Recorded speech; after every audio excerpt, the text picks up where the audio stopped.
Suami saya telah melapaskan pada saya, awak ni asyik duk main telefon je. Baik tak bayar kahwin. Saya pun was-was. Adakah telah jatuh talak? Baik. Bini dia ni pagi petang telefon. Faham lagi? Telefon ada semua. Nak laki dia pegang kat mana-mana badan kena ke telefon. Tak kena badan laki ni. Pegang kat punggung kena telefon. Pegang kat dada di telefon juga. Banyaknya telefon.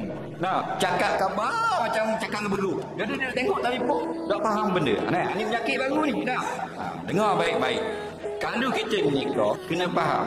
Nah, buatlah segala kelakuan kita yang menyebabkan suami kita redha dengan kita.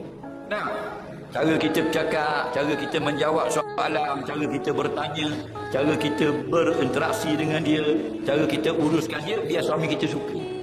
Kenapa bila suami kita suka, kita mati masuk syurga jadi VIP.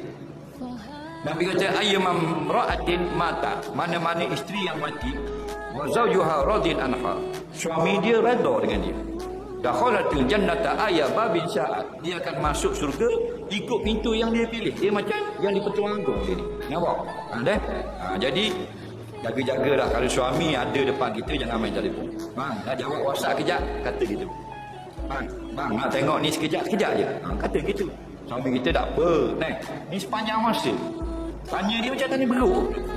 Dah tahu benda. Pasal dia tak beri tumpuan. Akhirnya suami dia kata mana? Awak ni isteri saya pada duk main telefon sama. Baik dah yang kahwin gini. Jatuh dah talak. Tu soalan dia. Jawabnya tidak jatuh talak. Lepas talak yang soreh ni ada 3. Aku telah ceraikan akan kamu. Kamu telah aku talak. Kita telah berpisah dari perkahwinan ini. 3 ni lapas soreh. Tak payah niat. Gurau jatuh, serius pun jatuh. Sungguh-sungguh jatuh, main-main pun jatuh. Lain pada tu tak jatuh. Daya kahwin nak gemung kalau gini tidak jatuh. Baik ayah nikah gini tak jatuh. Aku bujang sekarang tak jatuh. Tak, saya duda tak jatuh. Awak janda tak jatuh. Tak jatuh. Aku cerai kau ni tak jatuh. Aku akan cerai tak jatuh. Kau akan cerai kau tak jatuh. Aku cerai aku tak jatuh juga. Mu tepelah lawan aku kan, aku cerai kan, aku cerai kan, terkangkang tak jatuh juga. Yang jatuh dengan madhi telah berlaku atau dengan hal sedang berlaku.